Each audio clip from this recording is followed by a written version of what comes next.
"They think we'll surrender," Davis said under his breath, checking his rifle's ammunition as the rest of his team spread out around him. Each of his men was battle-hardened, but even they exchanged grim looks as the distant hum of alien craft grew louder. "They'll learn soon enough," Sergeant Harris, his second-in-command, said. He was a hulking figure, calm despite the chaos. They had fought together in conflicts around the world, but this was something else. Above them, the Zalker Dominion's flagship hovered like a predator surveying its prey. In the command center, Commander Threx observed the scene below with cold, calculating eyes. The humans, primitive and disorganized, with outdated weapons and no unified strategy, were nothing more than an afterthought to him. His species had conquered dozens of worlds across the galaxy, each falling to their superior technology and methodical precision.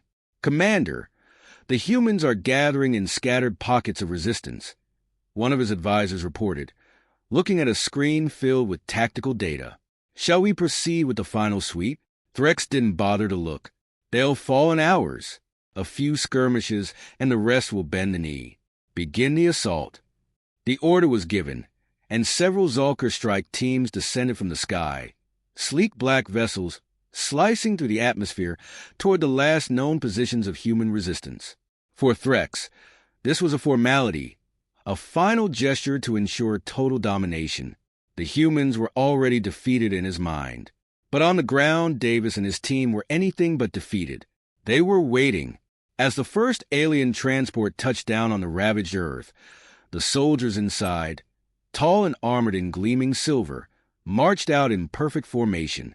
Their movements were precise, machine-like, guided by years of flawless battle strategy. They had no fear. Humans were just another primitive species to subjugate. Captain Davis watched from his vantage point, concealed behind rubble, his heart pounding. The Zalker soldiers moved with chilling efficiency, advancing toward what looked like an abandoned structure. But Davis knew the terrain. He had chosen this battlefield for a reason. A tight smile tugged at the corner of his mouth as he keyed his radio. "Ready on my mark. 3, 2, 1. The ground erupted in a series of controlled detonations. Explosives, planted in the debris days before, went off with thunderous force.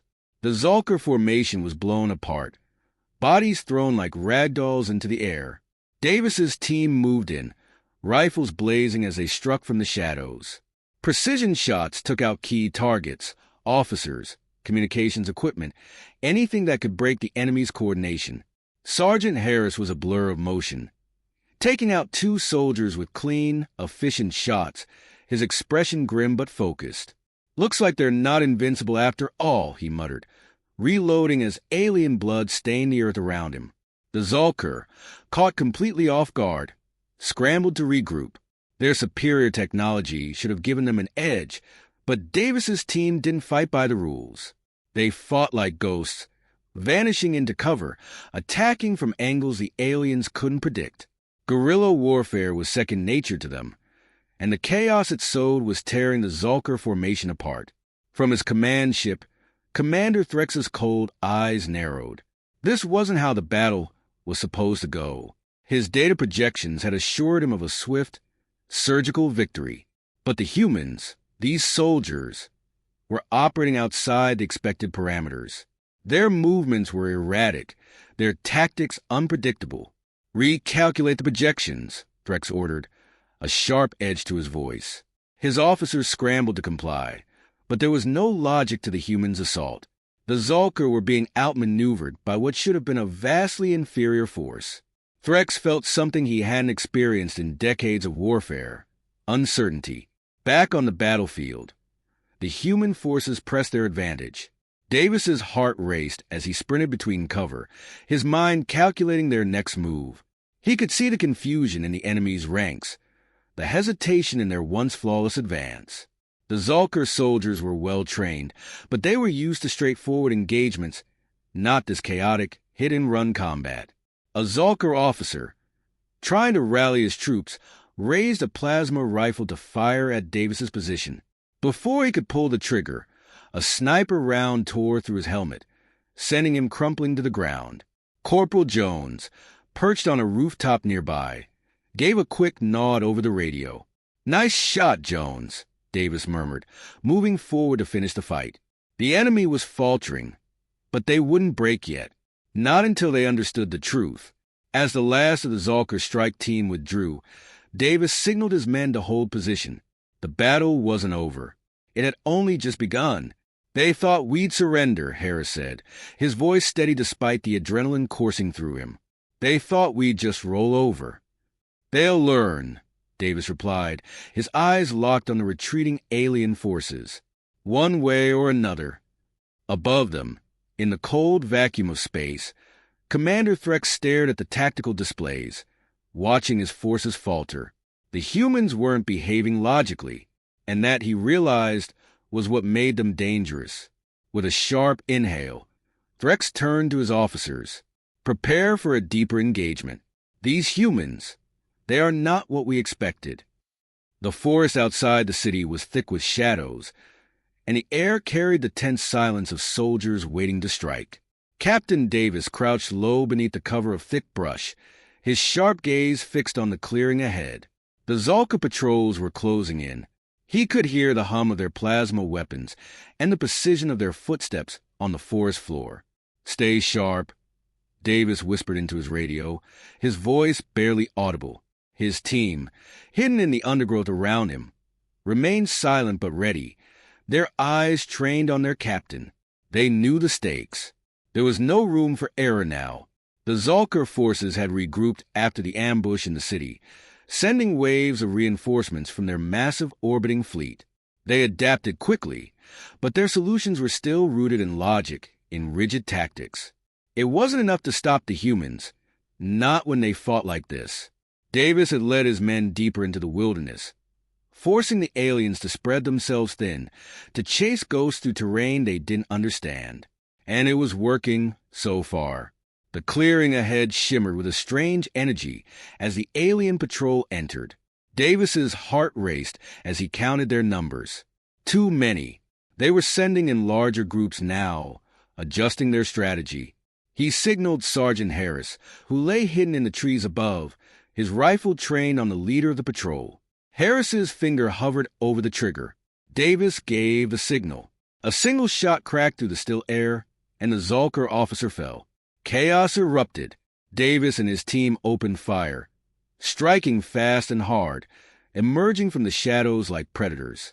The Zalker soldiers responded quickly, returning fire with precision, but their ranks were already broken, their formation shattered. Plasma bolts seared the air as the alien soldiers fought back, but Davis's men were relentless, darting between trees and using the dense forest to their advantage. Harris took down 2 more soldiers with rapid shots, while Corporal Jones, hidden farther back, provided cover with his sniper rifle. But the Zalka were learning. Their responses were faster, their tactics sharper. Davis could feel the tide beginning to shift. A scream cut through the comms. One of his men, Private Carlson, went down, a plasma bolt tearing through his chest. Davis's jaw clenched as he heard the young soldier's labored breaths in his ear. There was no time for grief. They had to move. "Fall back," Davis ordered, his voice firm but pained. His team withdrew in practiced silence, melting back into the trees as the Zalkers struggled to pursue. Harris was the last to pull out, covering their retreat with well-placed shots that kept the aliens pinned down. They regrouped several hundred meters away, hidden in a rocky outcrop. Davis crouched beside Carlson, his hands slick with the blood pouring from the wound. The medic worked furiously to stabilize him, but it was clear to everyone that it was a losing battle. Carlson's breathing was shallow, his eyes wide with fear. "I'm not going to make it, am I?" The young soldier gasped, his voice trembling. Davis didn't answer, his eyes locked on the boy's face. "We're getting you out of here," Harris said, his voice rough but steady. "Hold on." Carlson's hand gripped Davis's arm, desperate and weak. "Sir, promise me we'll win this. Don't let them take us." Davis swallowed hard, his throat tight. "I promise." The words hung in the air, heavy with a weight that Davis knew he might not be able to carry. "Moments late," Garusun's grib luzana. His body went still. The medic closed his eyes, murmuring a quiet curse. Harris slammed a fist into the ground, his face hard with rage. But Davis remained silent, staring at the lifeless form before him. Another soldier lost. Another life taken in a war that had no clear end. But they couldn't stop. Not now. Not when the Zolkar were tightening their grip. Davis stood, wiping the blood from his hands and adjusting his rifle. His men looked to him, their expressions a mix of exhaustion and determination. "They're adapting," Davis said, his voice cold and focused. "We're not dealing with the same force we hit in the city. They've learned from us, but we're going to hit them again, harder this time." Harris nodded, his anger fueling his resolve. "What's the plan?" Davis scanned the horizon, his mind racing with possibilities. They couldn't win this war through sheer firepower, and the aliens were becoming more efficient with every skirmish. But they still had an advantage: human ingenuity. The Zolkar couldn't predict it, couldn't plan for it. "We'll hit their communications," Davis said, his voice low. "We'll cut them off from their command, make them blind." The team straightened, understanding the gravity of the mission. They had no choice but to press on. The losses weighed on them, but the stakes were too high to let grief consume them. Every soldier knew that this fight wasn't just for survival. It was for the future of humanity. The alien command ship loomed in the distance, its sleek, metallic surface reflecting the pale moonlight as it hovered menacingly over the forest. Captain Davis crouched behind a fallen tree, his eyes locked on the massive vessel. His breath was steady, but the tension in his body was undeniable. Tonight would either be their breakthrough or their last stand. His team was scattered around him, silent and focused. The plan was simple but dangerous. Infiltrate the Zolkar command ship, disable their communications, and cripple their coordination. Without their central command, the alien forces on the ground would be thrown into disarray, giving humanity a slim chance to push back. "Ready to move, sir," Sergeant Harris whispered. His eyes were hard, but there was a fire in them, a determination that had only grown fiercer with every fallen comrade. Davis gave a curt nod. "We stick to the plan. Once we're in, there's no going back." The team moved quickly and quietly through the dense underbrush, approaching the landing zone where they would intercept a Zolkar shuttle. Davis had timed the patrols perfectly, knowing that the aliens' adherence to rigid schedules left them vulnerable to the kind of unpredictability that humans thrived on. They reached the clearing just as the shuttle touched down, its landing gears sinking into the soft earth. Davis signaled his men, and within seconds, they were moving in, like shadows. They took out the alien guards before they had a chance to raise the alarm. Silence, gunfire cutting through the night. Davis felt a flicker of hope as they boarded the shuttle. Disguised in the Zolkar's own armor, the ship ascended, carrying them toward the command vessel.